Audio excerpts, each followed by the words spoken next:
ओम नमः सिद्धेभ्यः।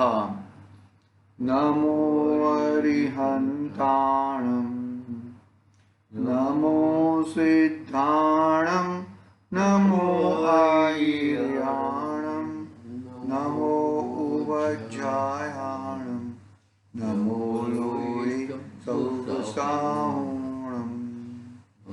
मंगलं भगवान् वीरो, मंगलं गौतमो गणे, मंगलं कुन्दकुन्दार्यो, जैनधर्मोऽस्तु मंगलम्।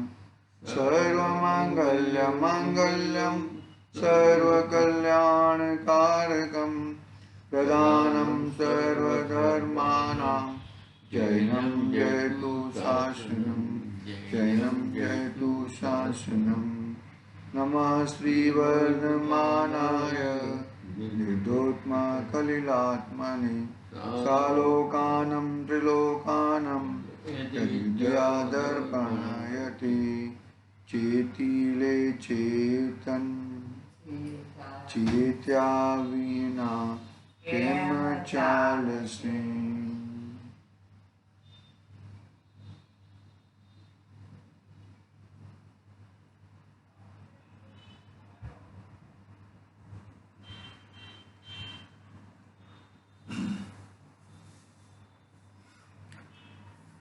आज श्री रत्नाकरण सावकाचार्य महान आचार्य सुमनभद्र देव द्वारा रचित पहला अधिकार सम्यक दर्शन अधिकार, इसमें आज हम सम्यक दर्शन ही श्रेष्ठ है, सम्यक दर्शन की श्रेष्ठता बताने वाला श्लोक क्रमांक 31 नंबर का श्लोक पढ़ेंगे।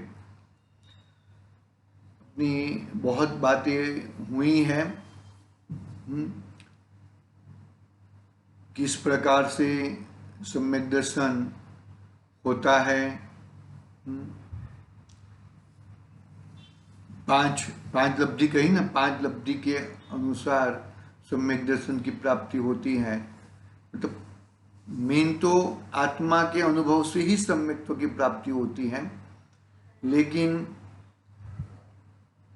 5 लब्धि में करण लब्धि के तीसरे पड़ाव में, यानी कि अनिवृत्तिकरण लब्धि के माध्यम से, यानी कि जब तक यह जीव वहां तक नहीं पहुंचेगा तब तक उसे सम्यक दर्शन की प्राप्ति हो सकती नहीं है। सम्यक दर्शन की श्रेष्ठता, रत्नत्रय में सम्यक दर्शन की श्रेष्ठता महान है। पहला सम्यक दर्शन है, उसके बाद सम्यक ज्ञान और सम्यक चारित्र होता है। अजी सम्यक दर्शन यानी कि श्रद्धा सम्यक नहीं होती, उसके बिगैर कुछ भी सम्यक नहीं होता। मेन श्रद्धा सम्यक होने के बाद बाकी सब सम्यक होता है। सम्यक श्रद्धा सम्यक होते ही अनंतानुबंधी जाता है, मिथ्यात्व चला जाता है। शादी जो अनंत काल का जो मिथ्यात्व था वो मिट जाता है। ऐसा सम्यक दर्शन श्रेष्ठ है, वो बताने का श्लोक यहाँ पे 31 नंबर का श्लोक कहते हैं। देखो पढ़ता हूं मैं यहाँ से श्लोक। दर्शनम ज्ञान चारित्रात् साधिमान मुपाश्नुते, दर्शनम कर्णधारम तन्मोक्ष मार्गे प्रचक्षते। क्या कहते हैं यहाँ पर? ज्ञान और चारित्र से सम्यक दर्शन अधिक उच्च, तो अर्थात साधिमान सर्वोत्कृष्ट है। क्या कहा? ज्ञान और चारित्र से सम्यक दर्शन अधिक उच्च है और सर्वोत्कृष्ट है। क्यों ऐसा कहा? कि सम्यक दर्शन, जिसकी श्रद्धा सम्यक हुई है तो ही उसको, उसके ज्ञान को सम्यक ज्ञान नाम पाता है, और उसके चारित्र जो भी है उसके चारित्र सम्यक चारित्र नाम पाता है। अन्यथा वो सम्यक चारित्र और सम्यक ज्ञान कहलाता नहीं है। क्या कहा? कि श्रद्धा सम्यक हुई तो ज्ञान सम्यक नाम पाता है, और जो भी चारित्र हैं, व्रत आदि हैं, जो भी है, वो भी सम्यक नाम पाता है। अन्यथा उसको मालूम ही नहीं पड़ेगा सम्यक ज्ञान किसे कहते हैं, सम्यक चारित्र कैसे होता है, उसको मालूम ही नहीं पड़ता है। ऐसा जानकर उसे प्राप्त करने का पुरुषार्थ करना चाहिए। यहाँ पे तो पहले सम्यक दर्शन की प्राप्ति करो, फिर सम्यक ज्ञान और सम्यक चारित्र तो उसके पीछे होएंगे ही, और आगे जाते जाते केवल ज्ञान भी हो जाएगा। लेकिन पहले ऐसा जानकर, यानी कि सम्यक दर्शन उच्च है, सर्वोत्कृष्ट है, ऐसा जानकर उसे प्राप्त करने का पुरुषार्थ करना चाहिए। उसी कारण से मोक्ष के मार्ग में सम्यक दर्शन को कर्णधार कहा है। यही कारण से मोक्ष मार्ग में सम्यक दर्शन को कर्णधार यानी कि सुकानी कहा है, यानी कि इज ए कैप्टन। जैसे समुद्र में जहाज को खेवटिया पार कराते हैं, उसी प्रकार अपार संसार समुद्र में रत्नतय रूप जहाज को पार करने के लिए सम्यक दर्शन खेवटिया है। सम्यक दर्शन महान है। सम्यक दर्शन से ही धर्म की शुरुआत होती है, संवर धर्म की प्रकट होती है। धर्म की शुरुआत कहो, जो भी कहो, सम्यक दर्शन के बिगड़ कुछ भी नहीं है। भावार्थ, रत्नत्रय में सम्यक दर्शन ही अति उत्कृष्ट है। रत्नत्रय यानी कि सम्यक दर्शन, सम्यक ज्ञान और सम्यक चारित्र में सम्यक दर्शन ही उत्कृष्ट है और कोई उत्कृष्ट नहीं है। इसका कारण क्या है कि सम्यक दर्शन एक कैप्टन है। सम्यक दर्शन के बिगड़ अपना कुछ वजूद ही नहीं है। मैं कौन हूं उसको मालूम ही नहीं पड़ता है। जो ज्ञान है वो ज्ञान को ज्ञान नाम कैसे पाएगा? ज्ञान नाम सम्यक दर्शन के बाद पाता है, ऐसा कहा। देखो आगे, अब सम्यक दर्शन के उत्कृष्ट पने का हेतु कहने का श्लोक कहते हैं। सम्यक दर्शन उत्कृष्ट, उत्तम, हाँ, सर्वोत्कृष्ट, अधिक उच्च क्यों है? वो उत्कृष्ट पने का हेतु कहने का श्लोक कहते हैं। 32 नंबर का श्लोक है।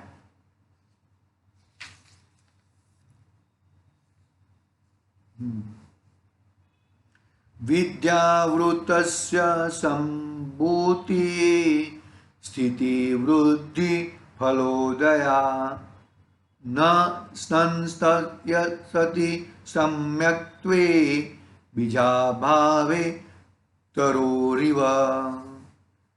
जैसे बीज के अभाव में वृक्ष की उत्पत्ति, स्थिति, वृद्धि और फलोदय नहीं होता है, उसी प्रकार ज्ञान और चारित्र की उत्पत्ति, स्थिति, वृद्धि और फलोदय सम्यक्त्व के अभाव में नहीं होता।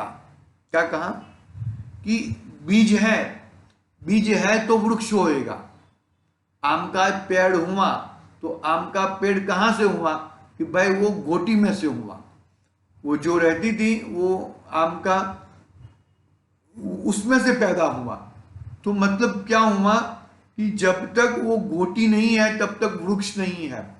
इसी तरह सम्यक दर्शन नहीं है तब तक सम्यक ज्ञान और सम्यक चारित्र भी नहीं है। और सम्यक दर्शन होते ही सम्यक ज्ञान और सम्यक चारित्र परिपक्व यानी बहुत बड़ा हो सकता है। फलोदय यानी कि वृद्धि को प्राप्त होता है, उत्पत्ति को प्राप्त होता है, स्थिति को प्राप्त होता है। फलोदय, फल क्या मिलेगा? सम्यक दर्शन के साथ में सम्यक दर्शन रहेगा तो मोक्ष का फल मिलेगा। यह जीव सिद्ध समान हो जाएगा। क्या होएगा? सिद्ध समान तो है लेकिन सिद्ध बन जाएगा सम्यक दर्शन प्राप्त करते ही। इतनी महिमा है सम्यक्त्व की, कितनी महिमा है। साची श्रद्धा हुई तो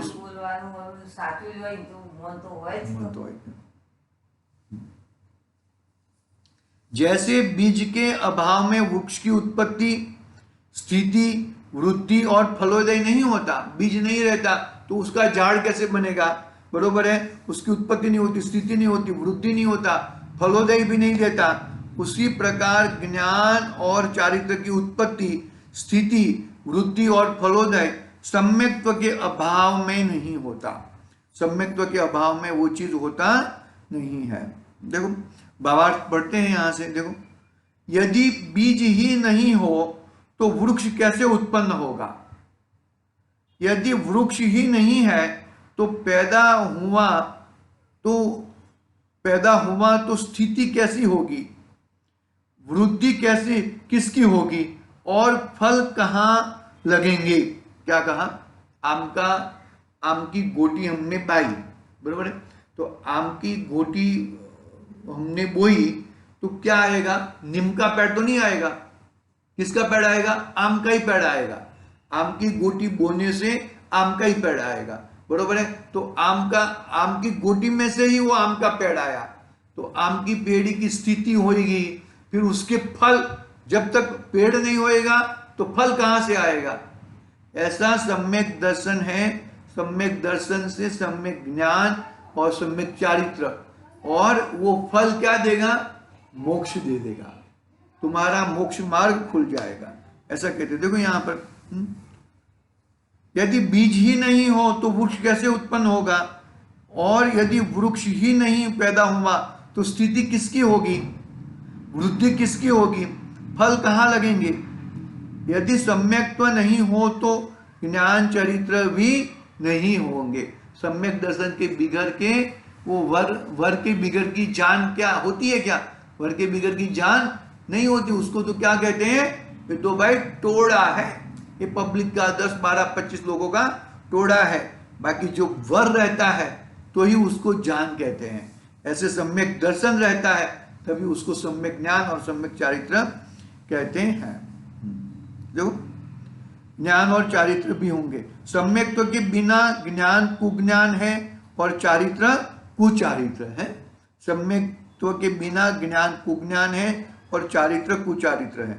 सम्यक्त्व के बिना जब ज्ञान चारित्र की उत्पत्ति ही नहीं होगी तो स्थिति कहाँ से होगी, और ज्ञान चारित्र की बुद्धि कैसे होगी, तथा ज्ञान चारित्र का फल जो सर्वज्ञ परमात्मा रूप होना है वह कैसे हो सकेगा। इसलिए सम्यक्त्व के बिना सच्चे श्रद्धा ज्ञान चारित्र कभी भी नहीं हो सकेंगे। यही कथन भगवान गुणभद्र आचार्य देव महाराज ने आत्मानुशासन में कहा है। आत्मानुशासन का कोटेशन देते हैं। क्या कहा? कितनी अच्छी बात कही कि सम्यक्त्व के बिना ज्ञान कुज्ञान है और चारित्र कुचारित्र है। सम्यक्त्व के बिना जब ज्ञान चारित्र की उत्पत्ति नहीं होगी तो स्थिति कहाँ होगी, और ज्ञान चारित्र की बुद्धि कैसे होगी, और ज्ञान चारित्र का फल जो सर्वज्ञ परमात्मा रूप होना है वो कहाँ से होएगा। तो मतलब सर्वज्ञपना जो प्रकट हुआ है वो सम्यक्त्व नाम के बीज से हुआ है। जो हमें आम का फल खाने को मिलता है वो आम का फल वो गोटी में से हुआ है। ऐसा हुआ? बात समझ में आई कि नहीं? हाँ, ऐसा है भाई। जो हमें आम खानी है तो पहले गोटी बोनी पड़ेगी, तो हमें सर्वज्ञता प्रकट करनी है, भगवान बनना है, केवल ज्ञान की प्राप्ति करनी है, तो भाई उसके बिगड़ सम्यक्त्व के बिगड़ केवल ज्ञान की या मोक्ष की प्राप्ति नहीं होगी। इसलिए सम्यक्त्व के बिना सच्चे ज्ञान और चारित्र कभी भी नहीं हो सकते। और इसी का कथन गुणभद्र आचार्य देव आत्मानुशासन में कहते हैं। पढ़ता हूं मैं यहां से। शम बोध वृत तपसाम पाषाण स्वेय गौरम पुष पूज्यम महामणेरीव तदेव सम्यक्त्व संयुक्तम। क्या कहते हैं यहां पे?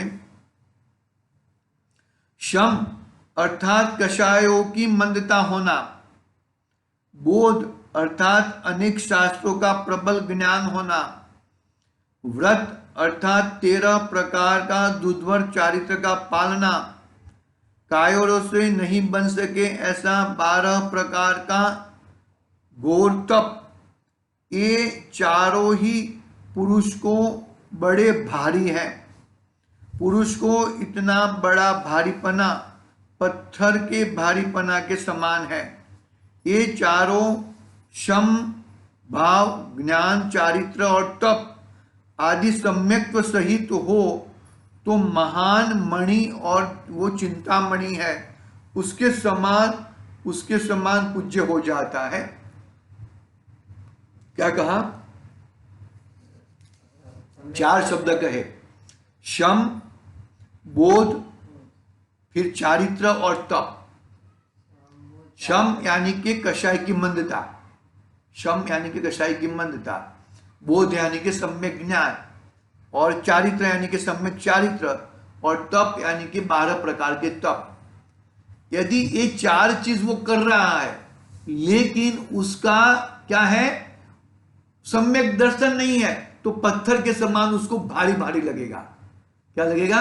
मैं ये कर रहा हूं, मैं वो कर रहा हूं, मुझे करना है, मुझे सम्यक्त्व के बिगड़ पत्थर के समान भारी भारी लगेगा। लेकिन जैसा सम्यक्त्व की प्राप्ति होएगी तब कषाय की मंदता में उसको आनंद आएगा।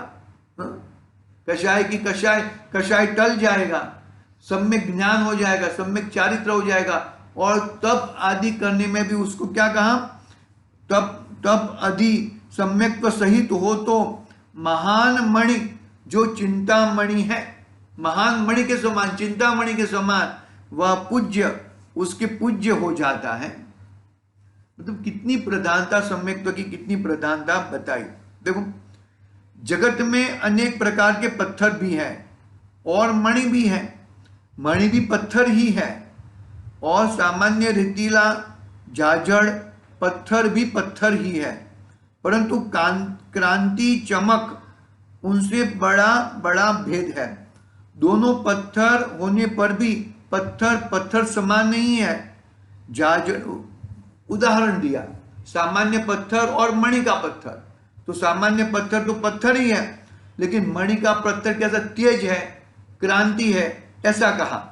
तो जाजड़ रेतीला पत्थर 3 मन भी बेच दो, 3 मन यानी कि 3 मन यानी कि 60 किलो बेच दो तो भी 1 पैसा प्राप्त नहीं होएगा।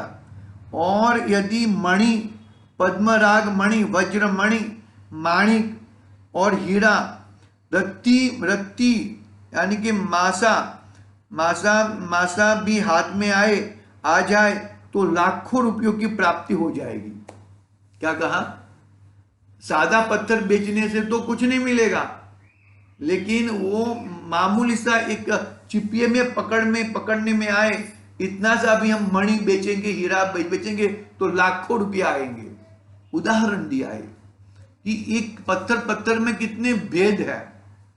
अरे सम्यक दर्शन सहित जो जीव कार्य करता है ना, उसके पुण्य भी बहुत बहुत होते हैं, और सम्यक दर्शन रहित जो कार्य करता है उसके पुण्य, इतने पुण्य नहीं होते, पुण्य होते हैं लेकिन इतने पुण्य नहीं होते। ऐसा मतलब वो सम्यक दर्शन सहित जो करता है उसका तप आदि है वो मणि के समान हो जाता है, इतना वैल्यूबल हो जाता है। और सम्यक दर्शन रहित जो तप आदि करता है उसका सामान्य पत्थर के समान हो जाता है। तो सामान्य पत्थर रहता है, ये यहाँ पे पत्थर रखड़ता है, ऐसे पत्थर रहते हैं, ऐसा हो जाता है। इतनी अच्छी बात कही। जो जाजड़ रेतीला पत्थर 3 मन बेच दो तो 1 पैसा प्राप्त हो सके, बाकी नहीं हो सके। और यदि मणि, पद्मराग मणि, वज्र मणि, माणिक, हीरा, रत्ती, मासा भी हाथ में आए, ऐसे हाथ में पकड़ में आए, इतना भी बेचे तो लाखों रुपया प्राप्त हो जाएगा। अपने पुत्र पौत्रों तक 3 पीढ़ी का दारिद्र्य दूर हो जाएगा। इसी प्रकार सम्यक्त्व सहित अल्प भी संभाव, अल्प भी ज्ञान, अल्प भी चरित्र, अल्प भी तप भाव उस जीव को कल्पवासी इंद्र आदि में उत्पन्न करा के फिर जन्म मरण के दुखों रहित, जन्म मरण दुखों से रहित परमात्मा बना देता है। यानी कि सम्यक्त्व की महिमा कितनी गई। अरे वो सम्यक्त्व के बिगर वाला कितना भी कषाय मंद कर ले, कितना भी बोध कर ले, ज्ञान कर ले, लेकिन उसका ज्ञान नाम पाता नहीं है, उसके तप में फलित होते नहीं है। लेकिन जो सम्यक्त्व सहित होता है उसकी थोड़ी कषाय हो, थोड़ी कषाय दबी हो, थोड़ी कषाय, बहुत सारी कषाय बची हो, अल्प ज्ञान हो, थोड़ा ज्ञान हो, अल्प चारित्र हो, अल्प तप हो, तो भी उसको कल्पवासी देवों में उसको प्राप्ति होएगी और उत्तरोत्तर जन्म मरण का दुख से रहित होकर परमात्मा बना देता है। ऐसा सम्यक्त्व होता है और ऐसा सम्यक्त्व हमें प्राप्त करना चाहिए। सम्यक्त्व के बिना बहुत अधिक संभाव, 11 अंग तक का बहुत ज्ञानाभ्यास भी, बहुत उज्जवल चारित्र भी, गौर रूप किया हुआ तप भी यदि कषायों की मंदता सहित हो तो भवनवासी वैंतर ज्योतिषी देवों में तथा अल्प रुधिधारी कल्पवासी देवों में उत्पन्न कराकर पुनः चतुर्गति रूप संसार में भ्रमण कराता है। सम्यक दर्शन रहित हो तो, सम्यक दर्शन सहित हो तो वो सीधा कल्पवासी में चला जाता है और उत्तरोत्तर उसको मोक्ष की प्राप्ति होती है। लेकिन जिसका सम्यक दर्शन नहीं है, ऐसे जीवों को जो शम, बोध और क्या कहा, चारित्र और तप कितना भी घोर करे तो भी उसका कोई फलित होता नहीं है। मतलब इतनी महानता है अपनी श्रद्धा। सम्यक्त्व का मतलब मेरी श्रद्धा, मैं कौन हूं, मेरा स्वरूप क्या है, मैं कहां से आया हूं, मैं कहां जाने वाला हूं, मतलब मैं कौन हूं, वही एक इंपॉर्टेंट उसका जवाब मिल जाए तो अपना कल्याण हो जाए। मैं मनुष्य हूं कि मैं कौन हूं, ऐसा। इसलिए सम्यक्त्व सहित शम, बोध, चारित्र व तप धारण करने से जीव का कल्याण होता है। आगे एक पैराग्राफ है, फिर 33 नंबर का श्लोक पढ़ेंगे। देखो, मोही मुनि से निर्मोही श्रावक की श्रेष्ठा। क्या कहा? श्रावक की श्रेष्ठा, मोही निर्मोही श्रावक की श्रेष्ठा। मोही मुनि, मोह वाले मुनि और निर्मोही श्रावक, तो मोही मुनि से श्रेष्ठ गणाय છે। सम्यक दृष्टि છે। देखो कहा है यहाँ पर जिनवाणी में लिखा है, मोही मुनि से निर्मोही श्रावक की श्रेष्ठता। सम्यक दर्शन છે, શ્રદ્ધા છે કે ખ્યાલ આવ્યો ને, એને કરતા બુદ્ધિનું ભાન નથી। મેં આ કર્યું એવું કરતા બુદ્ધિનું ભાન નથી એને, सम्यक दृष्टि ने। देखो, मोही मुनि से निर्मोही श्रावक की श्रेष्ठता वो बताने वाला श्लोक नंबर 33 पढ़ेंगे अभी। अब यहां कोई शंका करता है जिससे सम्यक्त्व नहीं है किंतु चारित्र तप आदि ग्रहण किए हैं, ऐसा मुनि उस गृहस्थ से जो आरंभ आदि में लीन है तो उत्तम होगा, उससे उत्तर देने वाला श्लोक कहते हैं। क्या कहा?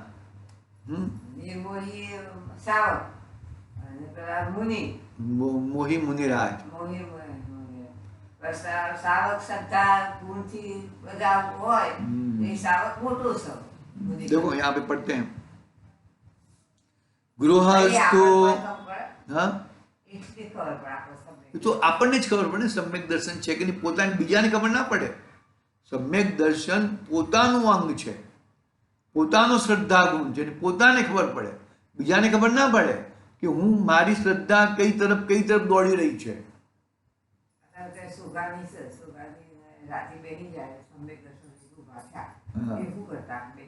બસ સબર ભેદ વિજ્ઞાન નિરંતર આ બધાથી જુદો હું તો ઉપર આપણે કહીએ પણ માનીએ છીએ ક્યાં આવ્યું, એવી માન્યતામાં ક્યાં આવે છે? આપણને માન્યતામાં આવવું જોઈએ ને,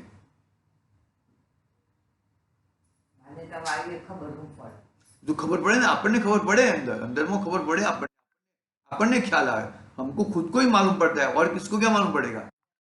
जानना पड़े अपनी मान्यता में क्या चल रहा है, अपना अभिप्राय में क्या चल रहा है, वो हमें मालूम पड़ता है और किसी को मालूम पड़ता नहीं है। बात करेगा ऐसा नहीं है। हर तरीके का चतुर्गुण स्थानवर्ती जीव हर प्रकार की काम करेगा, खाना भी खाएगा, सब कुछ करेगा, घूमने भी जाएगा, लेकिन वहां से कर्ता बुद्धि का भार नहीं रहेगा उसको। बहुत बड़ा पाप है कर्ता बुद्धि में। मैंने किया, ये कार्य मैंने किया, वो कर्ता बुद्धि का भान जब तक है तब तक उसको सम्यक दर्शन नहीं होता। गृहस्थो मोक्ष मार्गस्थो निर्मोहो नेव मोहवान अनघारो गृही श्रेयान निर्मोही मोहिनो मुने। क्या कहते हैं यहाँ पर? बहुत बहुत अच्छी बात कही। गृहस्थो मोक्ष मार्गस्थो निर्मोहो नेव मोहवान। देखिए ये जो श्रावक निर्मोही श्रावक है, वो गृहस्थ में होने के बावजूद भी वो मोक्ष मार्ग में लगा है। और अनगारो गृही श्रेयान निर्मोही मोहाने मुने। यदि मुनिराज है और मोह सहित है तो मोक्ष मार्ग में लगे हुए नहीं है। देखो, जिसे दर्शन मोह नहीं यानी कि दर्शन मोह टूट गया है, जिसे दर्शन मोह नहीं, ऐसा गृहस्थ मोक्ष मार्ग में स्थित है तथा मोही अनगार अर्थात मोह सहित, ग्रह रहित, मोह सहित लेकिन ग्रह नहीं है, घर में नहीं रहते, वन जंगल में रहते हैं, ग्रह रहित मुनि मोक्ष मार्ग ही नहीं है। इस कारण से मोहीवान मुनि से निर्मोही दर्शन मोह रहित गृहस्थ श्रेयान अर्थात उत्कृष्ट है। ये सदा सुखदास जी ऐसा लिखते होंगे। तो कितना मतलब कोई पढ़ेगा तो बुमा बुम करेगा कि नहीं करेगा? दिखता है ना, सामने दिखता है। अरे सम्यक दर्शन क्या चीज है। और वो ऐसा नहीं है वो मुनिराज पहले हो गए बाद में सम्यक्त्व की प्राप्ति हो सकती है, ऐसा कुछ नहीं है। हाँ, साध्यपन हो सकता है, मतलब पहले मुनि दीक्षा धारण कर ली और बाद में भी सम्यक्त्व प्राप्त हो सकता है, लेकिन सम्यक्त्व का पुरुषार्थ होना चाहिए। श्रद्धा गुण का मैं कौन हूं, मेरा स्वरूप क्या है, उसका पुरुषार्थ होना चाहिए। नहीं तो मैंने मुनि दीक्षा धारण कर ली यानी कि मैं सम्यक्त्व के सहित हो गया हूं, ऐसा मानना बरोबर नहीं है। वस्तु आवज तो करो कोई वक्त पास થઈ જાય, कोई वक्त यार बात पढ़ा कर। जिसका देखो पढ़ते हैं हम यहाँ पर, जिसके मोह अर्थात मिथ्यात्व नहीं है। देखो आगे क्या कह, वापिस एक बार पढ़ लेता हूं।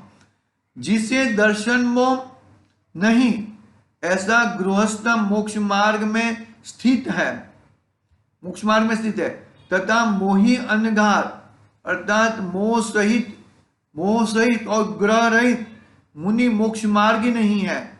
इस कारण से मोहवान मुनि से निर्मोही दर्शन मोह रहित गृहस्थ श्रेयान अर्थात उत्कृष्ट है। भावार्थ, जिसके मोह अर्थात मिथ्यात्व नहीं है, ऐसा अवरत सम्यक दृष्टि भी मोक्ष मार्गी है। वह 7-8 भव देव मनुष्यों के ग्रहण करके नियम से मोक्ष जाएगा। क्या कहा देखो, जिसको मोह अर्थात मिथ्यात्व नहीं है, ऐसा अवरत सम्यक दृष्टि भी मोक्ष मार्गी है। वह 7-8 भव देव मनुष्यों के ग्रहण करके नियम से मोक्ष ही जाएगा। जिसके मिथ्यात्व है, वह मुनि के व्रत धारण करके साधु भी हो गया हो तो भी मरण करके भवनत्रिक आदि में उत्पन्न होकर संसार में ही परिभ्रमण करेगा। मतलब मुनि दीक्षा धारण कर भी मोक्ष मतलब इसमें सम्यक्त्व की प्राप्ति हो सकती है, लेकिन पुरुषार्थ इस तरह का होना चाहिए। बाकी पुरुषार्थ क्रियाकांड वाला हो, कुछ भी 28 मूल गुण का निरतिचार कुछ पालन भी ना हो, तो फिर वहां पे कहां पे कैसे हो सकता है? बहुत इम्पॉसिबल है। देखेंगे अभी, कल देखेंगे, आज का समय हो गया है। कल अपने दर्शन पाहुड़ के बहुत सारे श्लोकों का यहाँ पर उत्तरण दिया है सदाशिवदास जी ने। कितने, करीबन 10-12 श्लोक।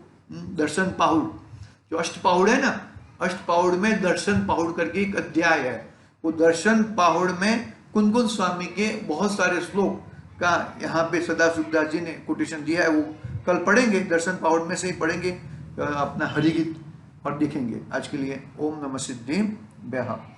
निज निधि निज में बताई, यह अनंत